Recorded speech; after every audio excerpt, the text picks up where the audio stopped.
Codependency is not a clinical term, as I understand it.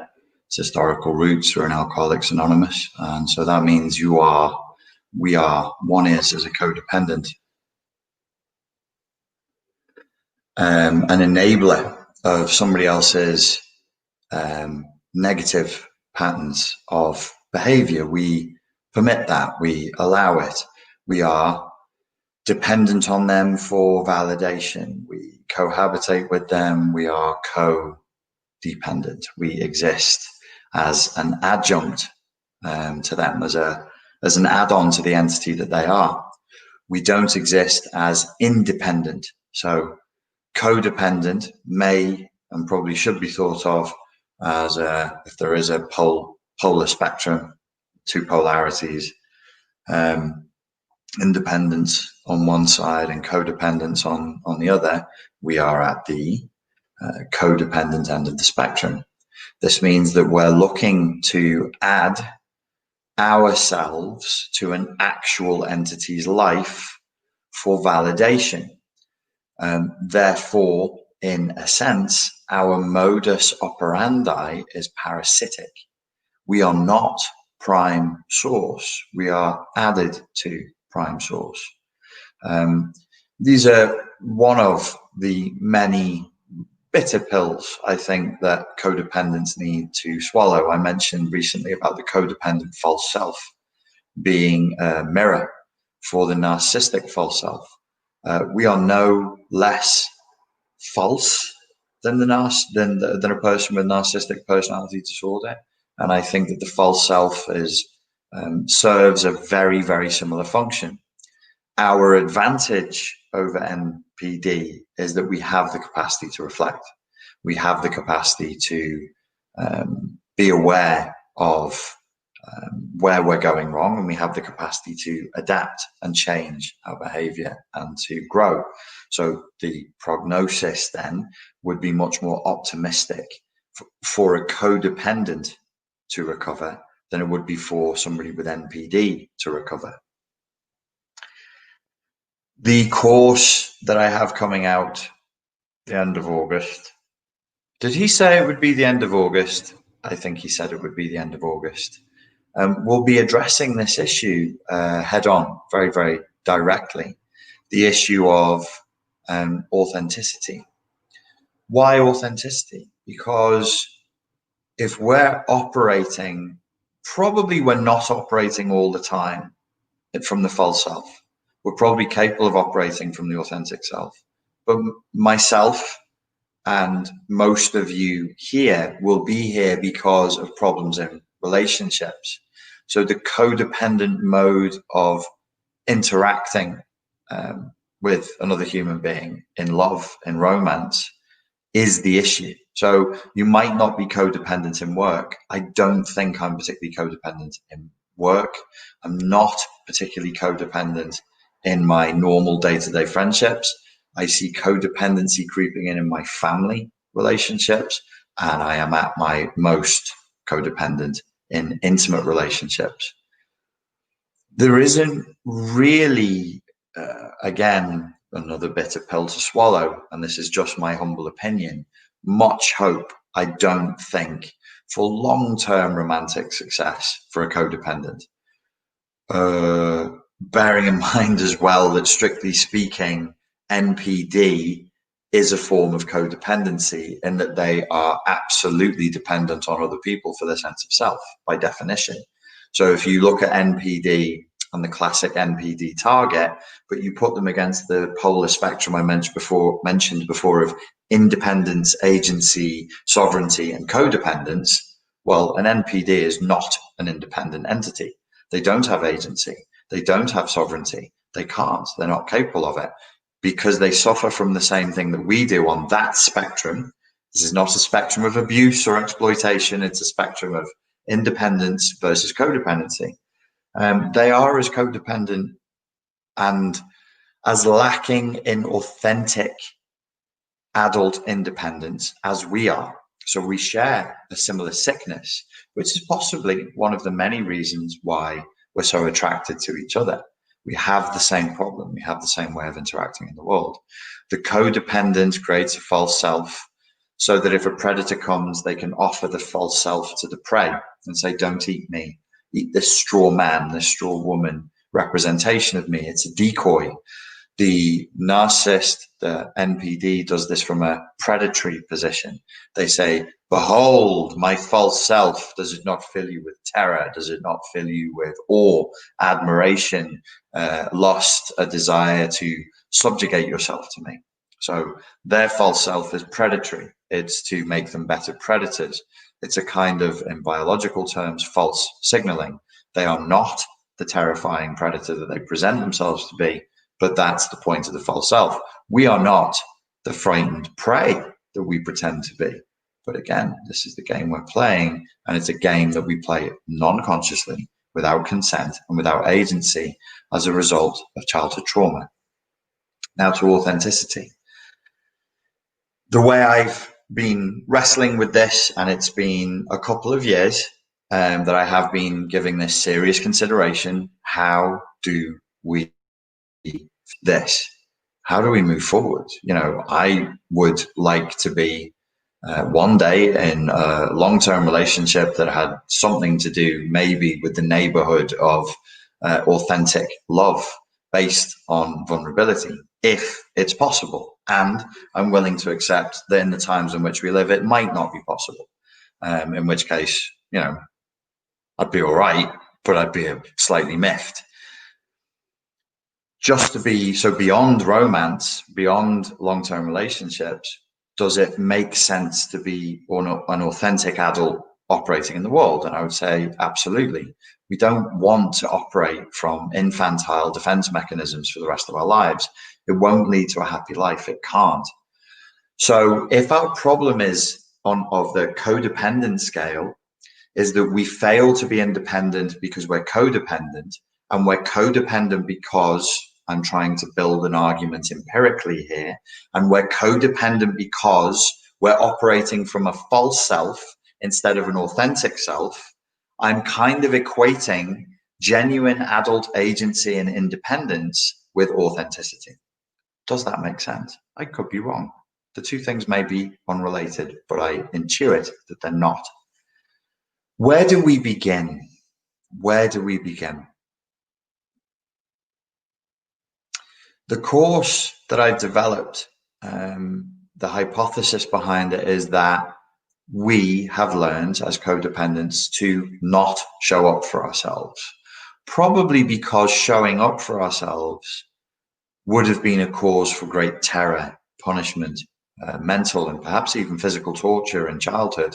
And so our minds probably broke in a certain sense. And let's just be very clear about childhood trauma for a second, and trauma in general. Stress is not trauma. When the bolts on the wings of a plane are stressed, they still function, but they need replacing because the threads will get worn, but they still hold the wings of the plane on. When they're stressed, they will warp over time and they'll show signs of scarring and wear and tear. When there is trauma, the bolts pop, they break. This can lead, extending the metaphor back to psychology into people's lives, to real catastrophe. We must take this seriously. Where there is trauma, the bolts were not strained. They were popped. They burst. They burst. They completely broke. They stopped doing their jobs. So when we're talking trauma, we're talking popped bolts. The resultant effort to heal and to continue to survive, not live, survive, of the child in the terrifying traumatic environment are rather extreme, rather bizarre modes of getting things done. We know from Judith Herman and from Pete Walker, we know about complex post-traumatic stress disorder, and we know about the 4 Fs, fight, flight, freeze, and fawn. These are very primal, very animalistic, very much rooted in our evolution as a response to stress. Of course, they manifest as rather odd behaviors in the from the perspective of civilized modern day world, because a fight response in the modern day world, where you can't simply pull out a sword and slay someone or pick up an axe and bash their head in, will just look like adult temper tantrums. Flight responses will look like very strange, possibly agoraphobic behaviors, obsessive compulsive behaviors, extreme counter dependence, where you just can't create any intimate bonds with anybody, you don't want to talk to anybody, and so on and so forth. But where in the realm of codependency we fawn, our false self is an offering to the predator. Eat this, not me. I am not here. You may eat the false self. This self is my offering to the terrifying, demanding, demonic, Yaldabaoth, evil demiurge god or goddess that I'm facing with my abusive parent. It's primal. It's in some cases it's pre-egoic. The trauma and the abuse went in before you even knew there was a difference between me and mother, before you could say I am subject and there is object. These are deep, deep wounds, which is why I say, and have said for a couple of years, codependency, I think, is a much bigger challenge than dealing with the symptoms of complex post-traumatic stress disorder. The symptoms of complex post-traumatic stress disorder, we can build systems and modalities and methodologies. I've got one. There are another few out there that I've seen where we can sort of, a bit of stoicism, a little bit of cognitive behavioral therapy. We can pinch some ideas from Connie Ray Andreas and parts therapy. We can pinch a little bit of neurolinguistic programming, maybe even do, there's bits and pieces, from where Zen crossed over psychotherapy with mindfulness and so on and so forth. And we can cobble together a system that actually seems to work, that does seem to reduce people's symptoms. The codependency wound, the codependency trauma, I would claim is deeper. That's where the bolts popped. CPTSD symptoms is probably about popped bolts and stressed bolts. Codependency is a popped bolt. That's trauma. That's gone. So there's, like me with my anterior cruciate ligaments, I'm still recovering from the surgery I did in February. A piece of me wasn't strained. It snapped with such force that it cut off a piece of bone in my femur. That's how forcefully I snapped it. A little 50p piece, 50 pence is like a dollar, the size of a dollar, cut off a piece of bone in my femur. That's a popped bolt. It's not strained, it's popped. What do we do there?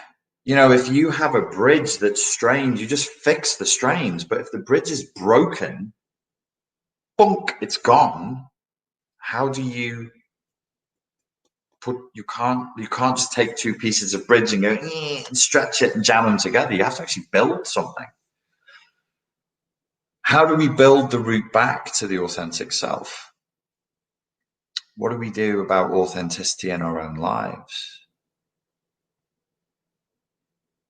Is there an onus upon us to seek, demand authenticity and to shun anything that's artificial? Because in an artificial world, we are presented with a temptation that none of us will resist to practice our false self. This is awkward, guys. This is awkward. This is an awkward conversation. YouTube and me doing this is fawning. I'm fawning. I'm fawning to you. I'm in a codependent relationship with you, with my followers, and with the platform itself.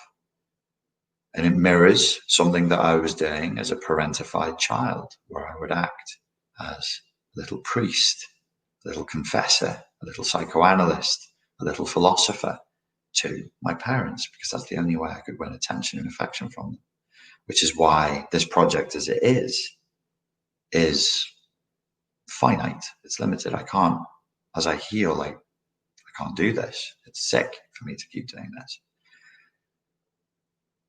So how do we get from here to there? We're on one side of the river and we need to cross.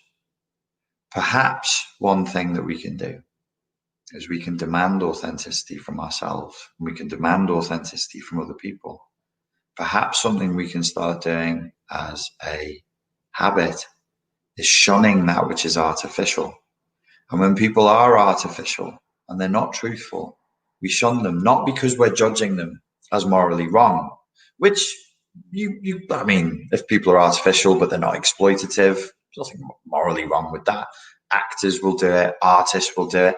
It's completely fine. No, we have to shun it because this is Codependents Anonymous and we're addicts.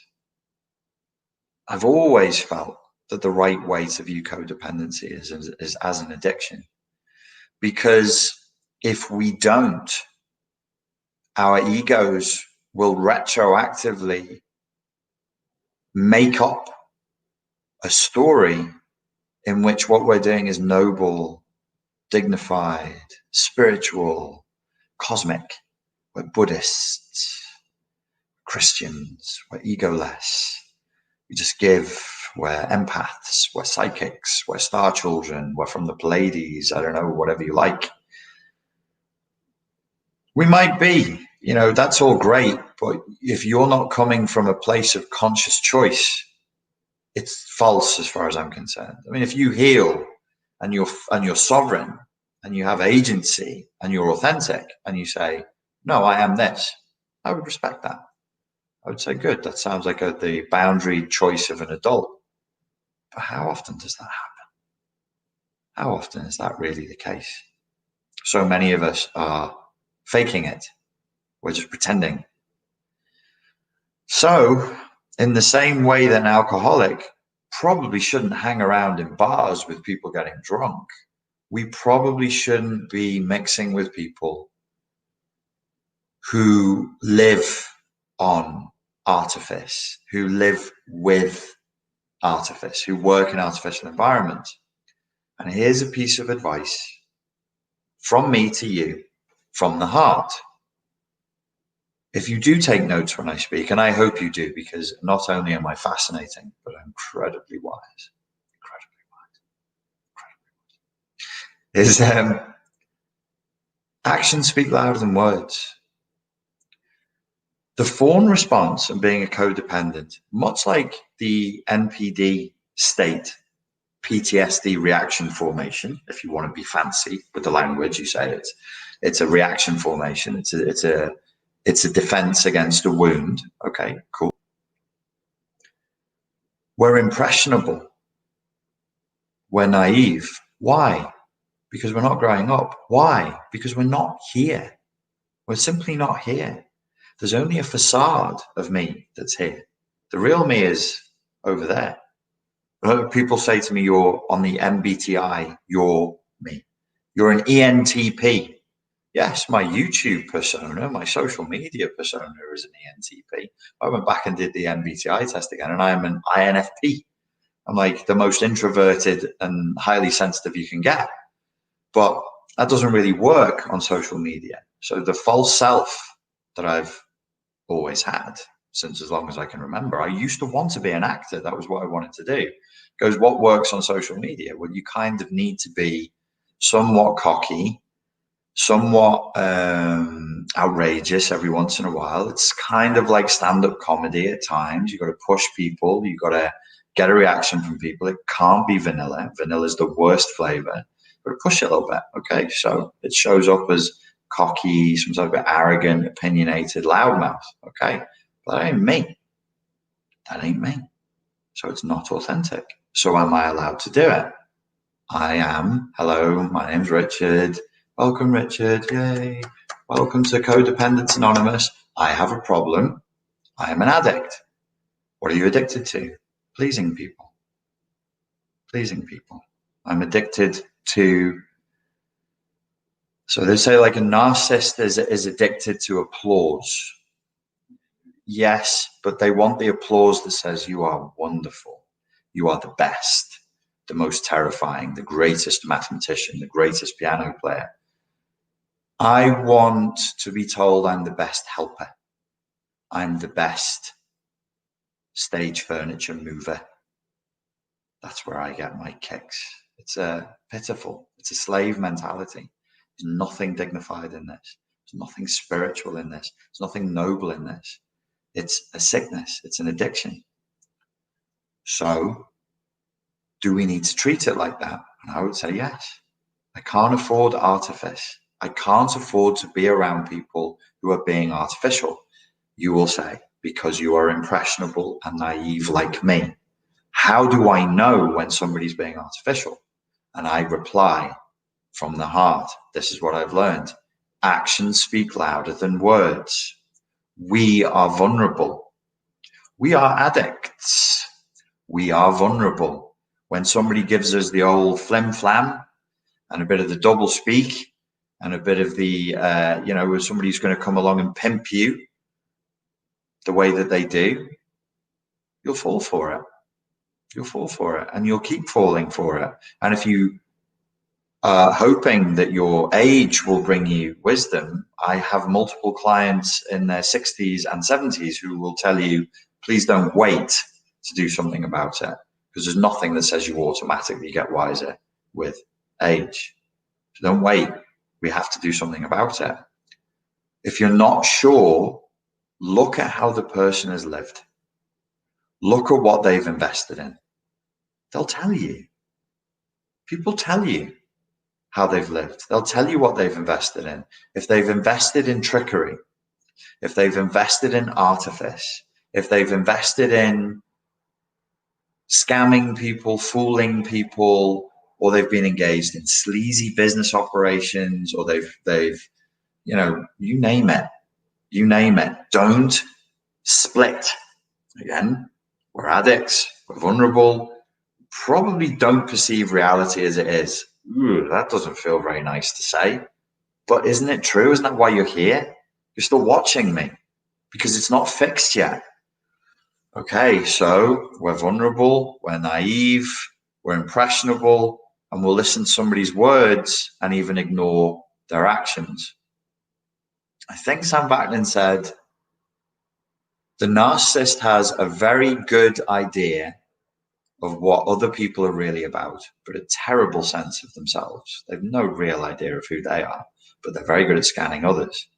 The codependent has it in reverse. So they actually do have a good sense of themselves, but a terrible, terrible ability to assess others. I think there's a lot to that, guys. I really do. I think there's a lot to that. I don't think that we're very good judges of character.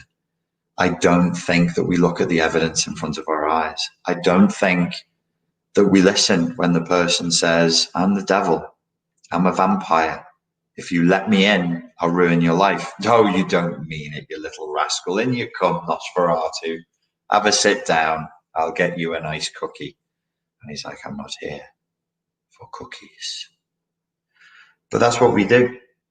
So I think there needs to be, for you, for me, for all of us, hard boundaries set around authenticity.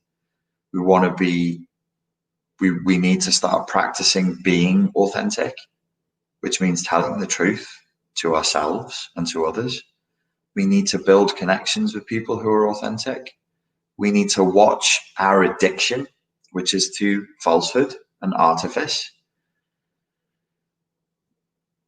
This includes being our, this also is a little awkward. I don't really want to get into a sex talk here, but let's say what titillates, what excites, what makes you think about a person, what makes you become obsessed with a person. What is it? Have a good look. Have a good look. I have. And I've gone, So to me, when I'm talking to me, I have to look and go, okay, what's titillating you about that person? And then I'm honest with myself and I say, this, this, and this. And then I step out and I go, you see, if you were coaching a client, Richard, and they told you that that's what titillated them about, but what would you say? This is what I have to do. And I'm like, oh, I see there's a problem here. There's a problem here. Why? Because I'm still an addict. I'm still addicted to fawning. I'm still addicted to people pleasing. I'm still addicted to, I don't know that I'm addicted to people who have narcissistic personality disorder anymore, but I'm still on people who are pretty Machiavellian and pretty selfish, and a lot of game players, a lot of people playing games. I'm like, well, why? You know, me to me, try coaching yourself, dickhead. And I'll go, in your childhood, did you have to win the affection of one or both parents? I say this in coaching, well, I don't do coaching anymore, but I did group coaching recently. And I said this to most people. In your childhood, if we were talking relationships, I ask, in your childhood, did you have to win the affection, the attention of one or both parents? A question that assumes that you were not simply given love as you should have been. Because if you had been given love as you should have been, you wouldn't be sat here watching this video, I don't believe. So we're raised in a love deficit environment. Parents don't really show us that much care and attention. We're certainly not having real, authentic love bestowed upon us in an abundance. So we're learning to transact. We're learning that love is a transaction. We're learning that fawning gets results, that being a good little slave, good little bitch, that's what wins love. You learn that enough times throughout your childhood, from the age of 0 to 12. You think you're dropping that overnight? You think you're going to drop that after an ayahuasca ceremony or a rah-rah woo-hoo, let's twist our nipples Anthony Robbins seminar? You ain't. I'm not. That's hardcore childhood trauma bond brainwashing to slavery. What does a slave need? You think a slave wants to hang out with another slave? Not really. No, a slave needs a good master. A slave needs a master. We don't know how else to operate outside of that. It's a problem, folks. It's a real fucking problem, because it becomes, as I say, a conditioned response, and over time, it's an addiction. You can tell me in the comments if I'm full of shit. You can be like, no, this is not true. I got over it. I'm fine. I just watch your videos still because I think it's funny, or whatever else. You let me know if you think I'm full of shit. But I suspect that this is true for the majority of people. I would estimate for 90% of people watching this, this is actually true. How are we going to break that? How are we going to break out? Like, if your self-image for love is slavery, love is servitude, love is a transaction, love is fawning, I'm never showing up as my authentic self, because my authentic self never got any love as a child. Why the fuck would I think my authentic self is gonna get love now? What evidence? You know, be rational. Like, ask the question, what evidence have I ever collected that showing up as my authentic self could or would be received with positivity? Well, if it wasn't in childhood, if your parents couldn't deal with you authentic, and they didn't even show you love when you showed up as the false self, they showed you a bit of time, probably selfishly, but you as a child, thirsting, dying in the desert for love, you took that little bit of attention that was actually about them. That selfish bit of attention. It's like, okay, I didn't die. I actually needed water. I needed love, but you aren't going to give me that. So if I show you attention and we keep the conversation about you, then everything's okay.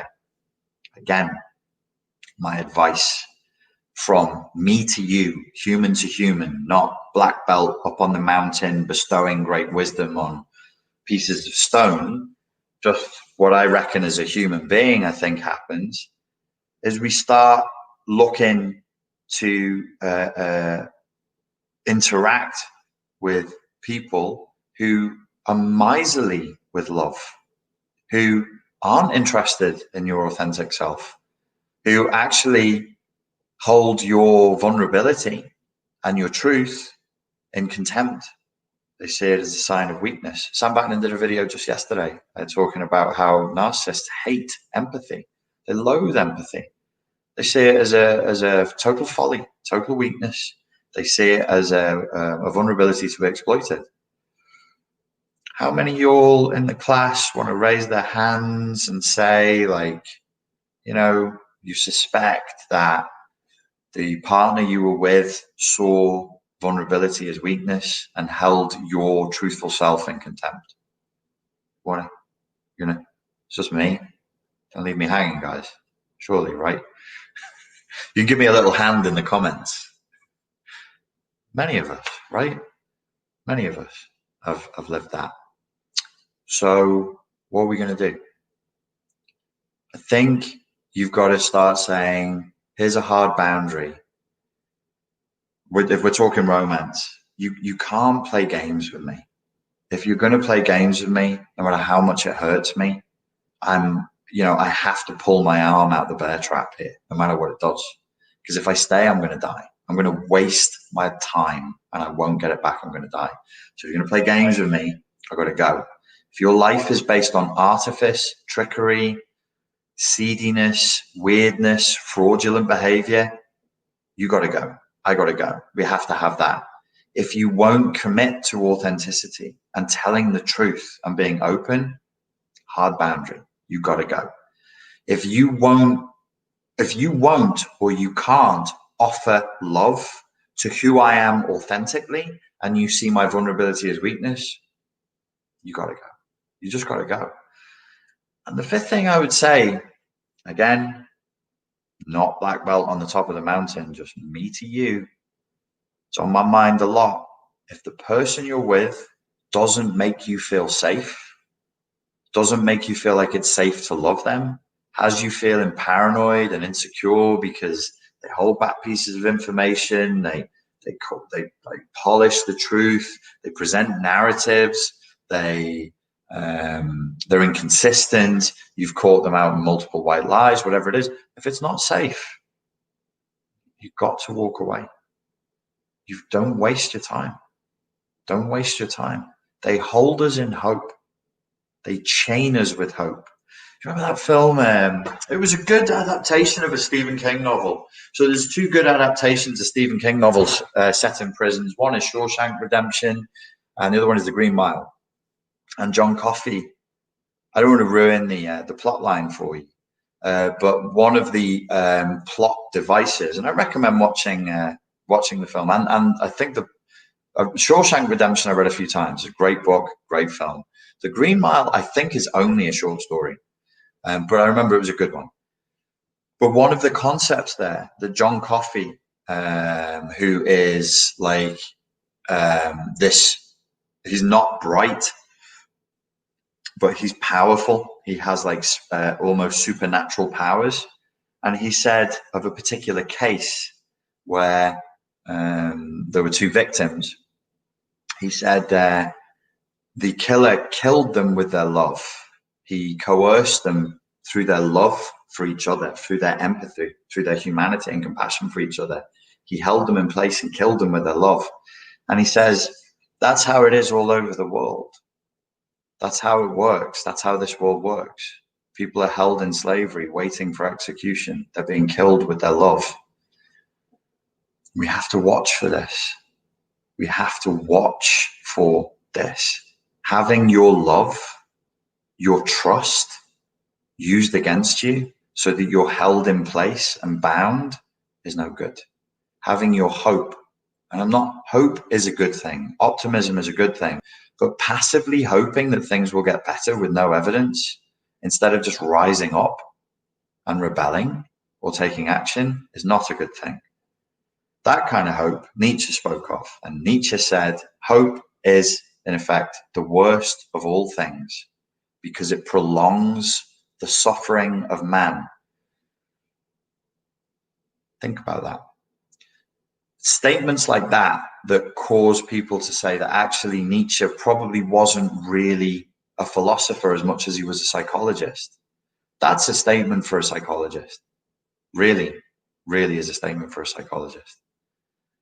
You don't want a client that you're working with to blindly hope that their partner is going to one day wake up and not be abusive. That's not helpful. And all it will do is prolong the suffering of that human. It just prolongs the suffering. You're just waiting for a day that's never coming. And your time is non-refundable. Your time is the most precious resource you have. You can lose millions and make it again if you're smart and hardworking. Time. You can't get time back. When it's gone, it's gone. So we have to protect it.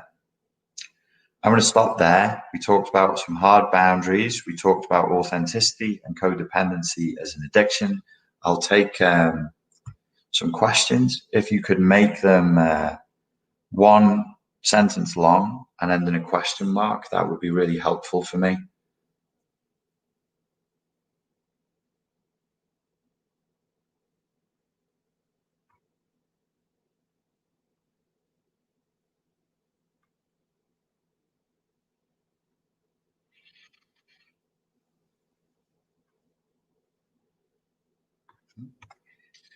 The Green Mile originally came out in monthly installments in 96, 97. That's cool. Did you ever read the writers out there? Stephen King wrote a book called On Writing. It's really cool. It's a really, really good book. Okay, questions are coming through. Shannon says, why do you feel you can't be your authentic self online? Well, as I said before about the ENTP versus the INFP personas, whether you believe in that or not, there's only one modality of being online that really works, which is why everybody online looks a bit like each other, talks a bit like each other, why the humor is quite homogenized. Is that the right word? Homogenized? Yeah, homogenized, I think. And the internet's changed in that regard. It used to be, and I'm talking like late 90s, early 2000s, different groups, very, very different. Now it's not. It's like it is still different groups, but nowhere like it was before. It's much more homogenized now.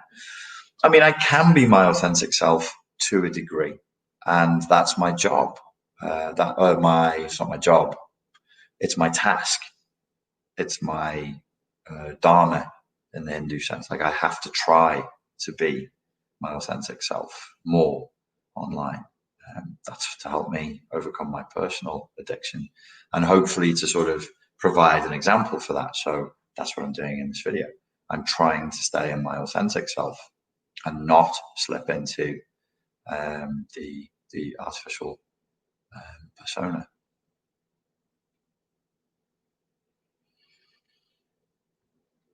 Baby's Chicky says, isn't it being conscious of it enough to change it? I'm afraid not.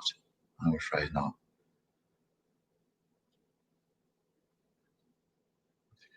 I've had this question on my Instagram a lot over the last couple of days. If you have a friend in a bad relationship that's hurting her and she won't let go, you're asking me what to say to her. Nothing, just be there. Remain present, keep the channel open, stay good humored, try not to control her. She has her own, you're a separate entity to her.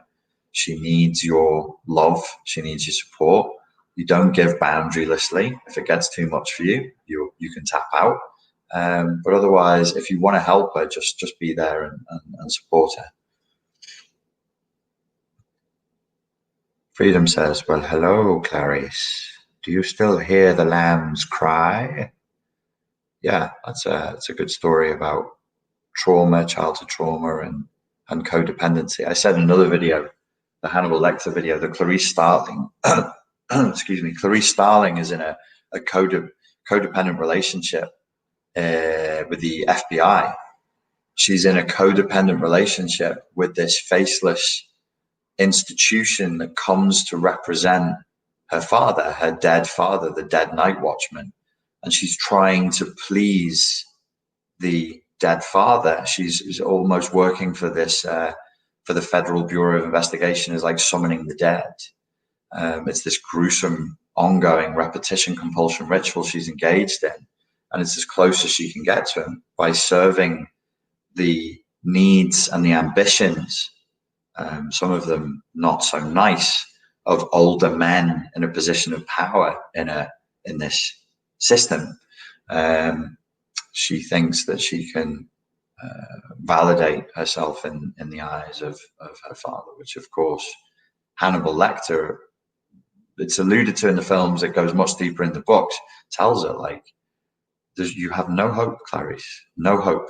In fact, he warns her, the more successful you are, the more they will hate you and they'll eventually get rid of you because you threaten them. And then in the book, she becomes one of the most successful agents, and eventually you have the character of Paul Krendler starts to turn against her because he wants her sexually and he can't have her, and that becomes resentment and so on. So it's an interesting story. Beep, beep, beep. Tracy says, why did my narc, you were with a narcotics agent, go into an apoplectic rage when I set boundaries? Because when they realize that they're losing control over you and that you're changing the format of the game, they panic. You're not playing your role. You're an actor on their film set in which they're the writer, director, producer, and the distribution company. They're everything. You're just an actor. Say your lines, do your bloody job. And you're saying, oh, I'm not showing up on set at that time because I don't want to. Of course they'll fly into a rage. Who the hell do you think you are? You're not doing your job. They don't like boundaries, and they certainly don't like negative feedback, and they don't like honest feedback about their behavior. So if you say you did this and it was wrong, it's instant rage and it's an instant attack against the core of who you are.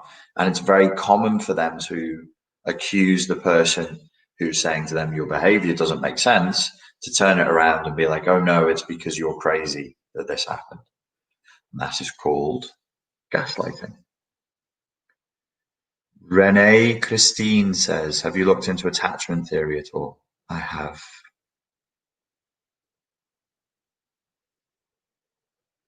Potent is here. Hello, Potent. Nice to have you, sir.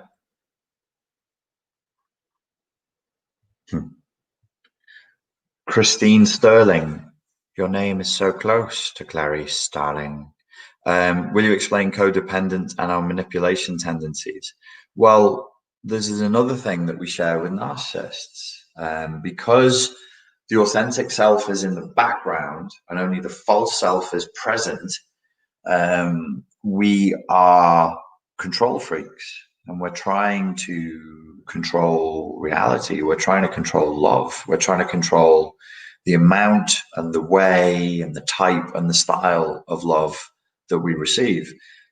Because we are we're not always with NPDs and psychopaths, obviously, but frequently we are. We shove our noses into the story of the drama with the other person whilst being completely blind to our own shadow and our own manipulation and our own rage. Of course, the codependent rage is because we're full of resentment. We've overgiven and we're exhausted, and then we're pissed off because it's not reciprocated or it's treated with contempt.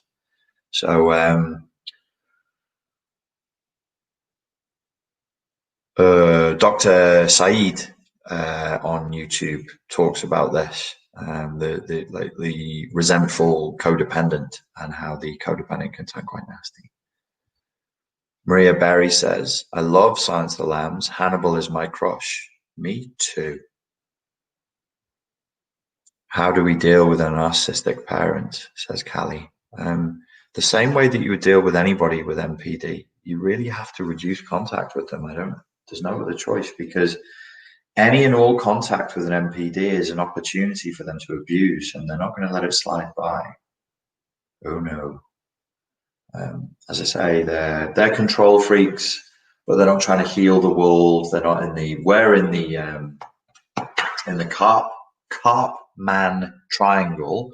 We're in the role of typically savior and victim. So we're trying to save the world, or we're the victims of something. And the NPD is in the role of abuser and victim. So they'll shift to the victim modality when it suits the narrative, usually when they're being called out for their bad behavior. It makes sense for them to shift over into the victim side of the triangle. So yeah, you have to reduce your contact with them. Somebody said apoplectic. Is that word really necessary? Absolutely. I would like you all to be as pompous and verbose with your use of language here as you possibly can. Use unnecessarily vague, academic, or ancient language, please. Holistic Harmony says, as you heal from codependency and the fawn response, how does your idea of an ideal relationship change? Do you mean me?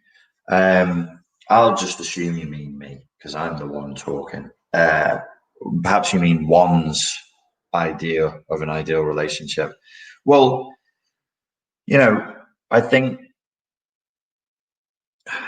Slavoj Žižek said of ideology, it doesn't just teach you what to want. It doesn't just teach you what to desire. It teaches you how to desire.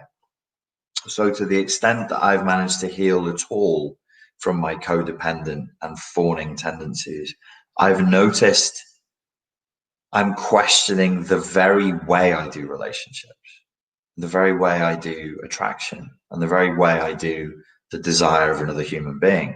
Don't want to get into sexual stuff today. We'll do another video on another day for that. But all of that is actually shifting for me. And it's interesting because there's a lot that I thought was intrinsic and it was just in my personality, like maybe it was genetic or something. It's just gone. It's just gone. Because it was actually, we have the popped bolt, we have the scar, and then we have the reaction formation, which is the sort of the maladaptive healing of the scar, or maybe not healing of it, but the protection of it. But it doesn't stop at one layer. Then you have a maladaptive response to that reaction formation, and a maladaptive response to that reaction formation, and it stacks. These things stack, and they get very burdensome. And you'll be, in your interpersonal relationships, will say and do odd things that are not really coming from your authentic self. They're the bind over solutions of an infant in the armor of the false self. So, sometimes I don't want to, there's another thing I don't really want to get into today because it's really opening Pandora's box. You may have heard me speak disparagingly of certain therapeutic modalities and certain therapeutic systems. This was not careful or kind of me, but I don't think people always need to be careful and kind. I think sometimes it's worth just getting out there and just saying it and creating a bit of debate. However, I would have said it differently if I had my time again. There are therapeutic modalities and means of doing therapy that I've seen very clearly from day one are not dealing with the trauma of the authentic self. They're dealing with the traumas of the false self, and it's pointless. If I patch up your armor, I'm not patching you up, am I? If you've broken your leg and the armor is broken and I fix the armor and we go, well, there was a great bit of therapy. You're all done now, and you hobble off. And then you come back a year later because your leg still hurts. You will be one of the many clients I have. And I would say 60 to 70% of clients complain of this. We get to a point in the coaching process and they'll go, but I already did this. I did years on this. Why am I doing it again? And I'll say to them, look, I'm really sorry that you think that you did this. You may have talked about this. You may have addressed it, you may have read a book about it, but you didn't do the actual work. It's not your fault. It's not necessarily your therapist's fault. It's not easy to do this stuff. And it's a whole field that's very much in its infancy. But when you see me being disparaging of therapeutic modalities, and sometimes even I'm disparaging of talking therapy as an idea in and of itself, even though I use it, it's because we're fiddling around, we're diddling and fiddling in this masturbatory activity with the false self. My false self is wounded. Fix it, please. Fuck you. Oh, sorry. Well, meant to swear on this video. Oh well, I've already said it now. He's let the fuck out the can. And my attitude to it is fuck you. I'm not helping you to be a better false self. I'm here to help people. I'm here for the human in you, which is tough. It's really tough because sometimes then I'm working with people and I'm trying to get to the authentic self, and I've got the false self going, yeah. And I'm like, could you just 1 second? I just need to. And as I reach into the engine to move the bit that needs to be moved, the false self comes over and goes, no, not that. And I'll go, do you want to fix this? No, but yes, but not like that. I'm like, okay, so what you're saying is, Kathy Newman, you want me to fix this. No other therapist has been able to help you with it. You've tried for 15 years, you're telling me. I'm your last ditch effort, but you want to dictate the way in which it's fixed. This is not authentic self. This is false self. And why is it needy, aggressive, demanding, and arrogant? Yes, even in codependence, is because it is a false self. It's not the real person talking. It's a reaction formation. So it's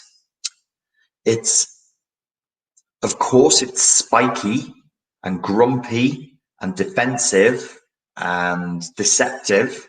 But you know, when I was 22, I first was made against my will to do cognitive behavioral work with criminals for the probation service.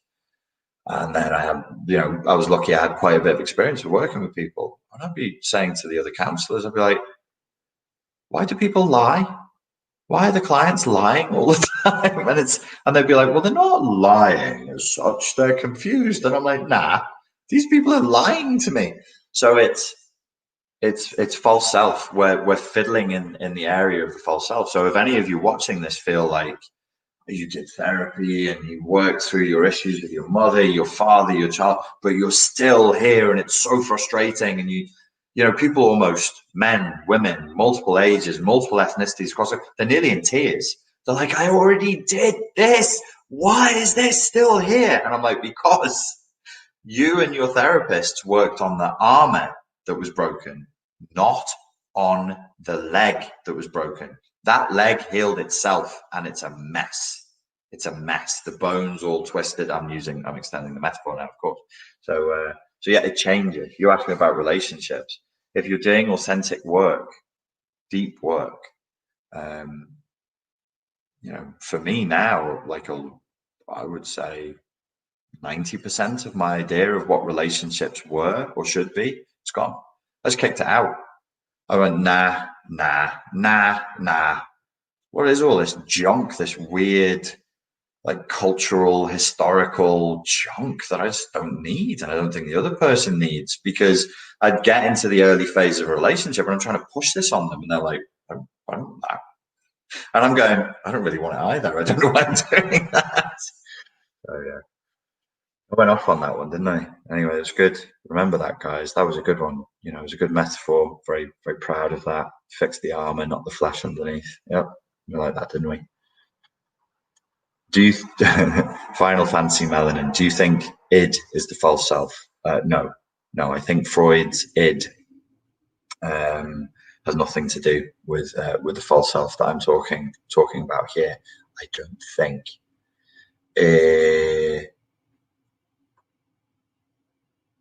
Isn't it more natural, says Susie Suze 26, to be a narcissist or a psychopath, since humans in our monkey mind part of the brain have a need to survive at all costs, and we can only do that by achieving power in society?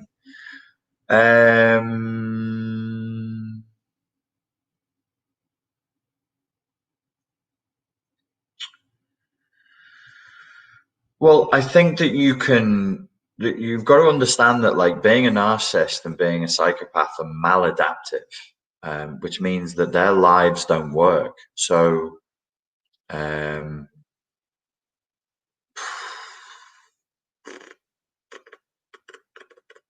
um, there's a bit of cultural baggage here. So in our culture, we think of psychopaths like we think of Hannibal Lecter, like this apex predator, hyper intelligent, very worldly, very well educated, high IQ guy, can escape from maximum security scenarios and so on and so forth.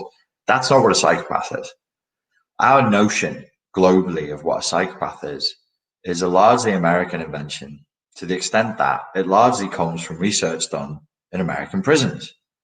Do you think the average American prisoner in the 50s and 60s was Hannibal Lecter? Or do you think they would have been like a speed freak, alcoholic, highly traumatized, very mentally ill loser who was holding up liquor stores to take $50 out of the till? If you're not sure, ladies and gentlemen, it's the second one. Low impulse control, highly likely to get caught, a propensity towards using the most aggressive, infantile, bullying methodologies and violence to get what they want, telling stupid lies that nobody would believe, so on and so forth.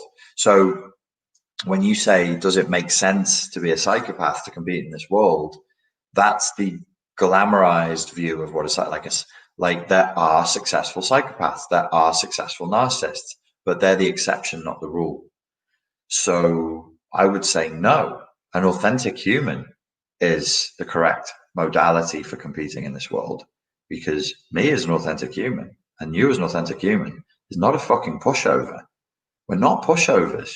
We're perfectly capable of being determined and focused and competing and doing well without maladaptive, trauma-based reaction formations like narcissistic personality disorder and psychopathy. These things are not advantages. They're not advantages. Will Graham to Hannibal Lecter in Red Dragon. Hannibal Lecter says to him at one point in their conversation when Will Graham goes in to interview him, he says, well, by virtue of the fact, Will, that you caught me, you must think you're smarter than me. And Will Graham says, Dr. Lecter, I know I'm not smarter than you, but I have an advantage over you. And Dr. Lecter says, what's that, Will? And Will replies, you're insane. They're mad. They're insane people. There's nothing good about being a narcissist or a psychopath. There's nothing good about being a codependent either. If you're a fully functioning, authentic human, you can get shit done in this world without being a lunatic about it. Because you got to remember, everything that they do along a long enough timeline, they destroy. Every sandcastle they build, they kick down. Ooh, Crystal Clarity with a good question. I'm new here and I just came into the live video. Hello, Crystal. I've not sworn much in this video and I've been nice. Usually I'm not, and I swear a lot. So don't get a false impression. I was trying to be authentic today and not use my false self. Can you give advice and first steps to healing and finding our true selves? Yes. I created a YouTube channel that's called Fortress Mental Health Protection System. And if you follow the steps there, it's really good, if I do say so myself. It's very easy to follow and it gives some really good advice on recovery from CPTSD and emotional flashbacks and emotional dysregulation and toxic superegos, which is your inner critic, which is that nasty voice who's telling you you're useless all the time. And through this methodology, we can begin to build a foundation to really recover from codependency. Fortress Mental Health Protection System. It's a step-by-step guide, and it's all for free. All right, guys.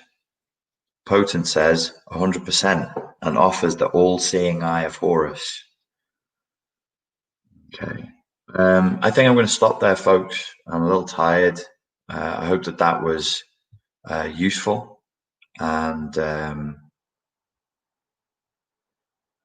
you got something out of it. Please give me a like, because I'm very fragile and I need the validation. No, it helps the YouTube algorithm. They then think it's a good video. Like if you thought it was a good video and you'd want more people to see it, when you like it, YouTube goes, oh, people like this, and they shove it in the related videos. And if you drop me a comment, they do that as well. So let's feed the algorithm. And get this information out there if you thought it was good. I see a lot of comments saying thank you, thank you, thank you, thank you, thank you. Good night and sleep well. Domo arigato. Ladies and gentlemen, thank you all so very much for your time and for your attention.